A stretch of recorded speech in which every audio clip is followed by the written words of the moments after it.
नमस्ते दोस्तों, अष्टो राघव चैनल में आपका स्वागत है। आज हम बात कर रहे हैं गणेश उत्सव की। और गणेश चतुर्थी के दिन ना करें ये 5 कार्य, वरना आपको पछताना पड़ेगा। भाद्रपद की शुक्ल चतुर्थी से 10 दिवसीय गणेश उत्सव की शुरुआत हो जाती है। अनंत चतुर्दशी के दिन जो है विसर्जन होता है। तो इस बार अंग्रेजी कैलेंडर के अनुसार 10 सितंबर 2021 दिन शुक्रवार को गणेश उत्सव का आरंभ हो जाएगा, जो 19 सितंबर तक चलेंगे। आओ जानते हैं कि गणेश चतुर्थी के दिन कौन सा कार्य ऐसा है जो नहीं करना चाहिए। नंबर 1, चतुर्थी तिथि की दशा जो है निर्त्यक्त है और चतुर्थी जो है खला तिथि है तथा तिथि रिक्ता जो है संज्ञक कहलाती है। अतः इसमें जो है शुभ व मांगलिक कार्य वर्जित रहते हैं। इससे जो है व्रत का ही फल मिलता है। हालांकि यदि चतुर्थी गुरुवार को हो तो मृत्युदा होती है और शनिवार की चतुर्थी हो तो सिद्धता होती है।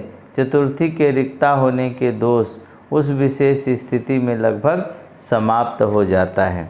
आज हम ये जानकारी आपको बता रहे हैं, ध्यान दे करके सुनिएगा। इस दिन जो है प्याज, लहसुन, शराब, मांस ये सब का सेवन नहीं करना चाहिए। नंबर 3, भगवान गणेश के इस जो है पवित्र दिन पर शारीरिक संबंध बनाना वर्जित है, इसलिए आप जो है ब्रह्मचर्य का पालन करें। चतुर्थी के दिन किसी भी पशु पक्षी का ना तो सताना चाहिए और ना ही मारना चाहिए। चतुर्थी के दिन झूठ बोलने से नौकरी और व्यापार में नुकसान होता है, इसलिए इन बातों से जो है आपको बचना चाहिए। विशेष ध्यान दे करके ये सारे कार्य जो है आपको करना चाहिए। थोड़ा सा और हम आपको बता दें कि गणपति आलारे घर पर कैसे करें श्री गणेश की स्थापना और विदाई। और जानिए आसान विधि। आपको आसान विधि बताएंगे क्योंकि आप हमारा वीडियो देख करके घर पर अपने जो है स्थापित कर सकते हैं, आसानी से हर एक चीज़ जो है जान सकते हैं।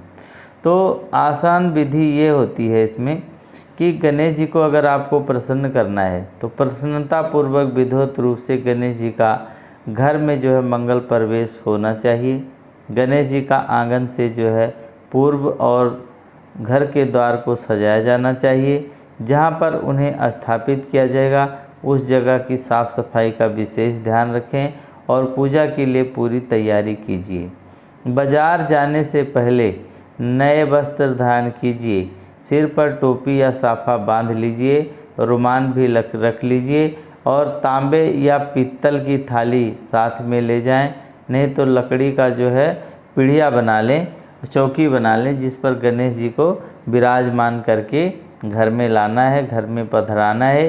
तो इसके साथ ही घंटी और मजीरा भी ले जाइए, क्योंकि बाज़ार जा कर के जो भी गणेश जी की आप मूर्ति लेना चाहते हैं, आपको पसंद आ जाए, उसी का जो है मोल भाव नहीं कीजिए और उसे जो है जितने पैसे मांगता है उतने पैसे दुकानदार को दे करके ले लीजिए। और फिर जो है गणेश जी की प्रतिमा को धूमधाम से घर के द्वार पर लाइए और द्वार पर जो है उनकी आरती उतारिए, मंगल गीत या शुभ मंत्र जो है बोलिए। इसके बाद गणेश जी की मूर्ति को स्थापित करने से पहले ही ईशान कोण को अच्छे से साफ कर लीजिए। ईशान कोण जो होता है पूरब उत्तर का कोण होता है और वहाँ पर स्वास्तिक बनाइए। हल्दी से 4 बिंदियाँ वहाँ पर रखिए। 1 मुट्ठी जो है अक्षत रखिए। अक्षत पहले भी मैं बता चुका हूँ। जिस चावल को मतलब निकालते समय टूटे नहीं, क्षति ना पहुँचे, उसी को अक्षत कहते हैं। तो इस पर छोटा सा जो है बाजोट यानी चौकी या लकड़ी का एक जो है पाट रख लीजिए और उस पर लाल कपड़ा या पीला केसरी रंग का सूती कपड़ा बिछा लीजिए। चारों ओर से फूल और आम के पत्ते की सजावट करिएगा और पाट के सामने एक रंगोली बनाइए। तांबे के कलश में पानी भर करके उस पर एक नारियल रखिए। आसपास सुगंधित थोड़ा धूप दीप जलाइए, अगरबत्ती जलाइए। आरती की थाली, आरती की पुस्तक, प्रसाद आदि जो है पहले ही वहाँ पर रख लेना चाहिए। परिवार के सभी सदस्य जो है इकट्ठे हों वहाँ पर। अपने मित्र और भी जो अपने सगे संबंधी हैं उनको बुलाइए और ओम गंग गणपतये नमः का उच्चारण करते हुए प्रतिमा के पाठ पर विराजमान कीजिए और विधिवत पूजा करके आरती कीजिए, प्रसाद बांटिए। तो इस तरह से गणेश जी को प्रसन्न करें। भगवान गणेश की विधिवत पूजा करने के बाद हवन करना चाहिए। फिर गणेश का स्वास्ति जो है वाचन करके और उसका जो है विसर्जन करना चाहिए। और विसर्जन में गणेश जी की विदाई कभी भी नहीं होती है। बस ये जो मूर्ति हम रखते हैं इसी की जो है विसर्जन करते हैं। फिर भी श्रद्धा भक्ति से भगवान गणेश से ही प्रार्थना करते हैं कि गणपति बप्पा आप हमारे घर में विराजिए और हमारे सभी कष्टों को दूर कीजिए। तो इस प्रकार से बारंबार अगर हम प्रार्थना करते हैं तो भगवान गणेश जो है प्रसन्न होते हैं और हमारे सभी विघ्न को दूर कर देते हैं।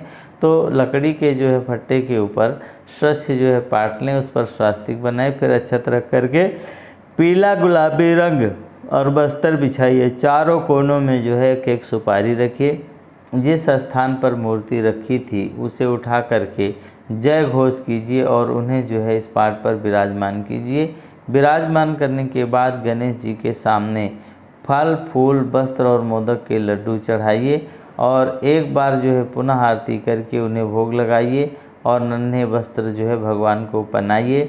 रेशमी वस्त्र से लेकर के उसमें फल, फूल, मोदक, सुपारी और पोटली बांध करके गणेश जी के पास ही रख देना चाहिए।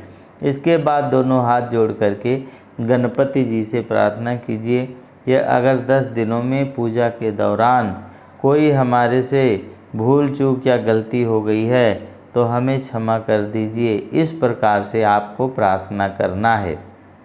अब सभी जो है गणपति बप्पा मोरिया के नारे लगाते हुए बप्पा को पाठ सहित उठा करके अपने सिर कंधे पर रखें और जयकारे के साथ घर से विदा करें। विसर्जन के जो है स्थान पर ले जाइए।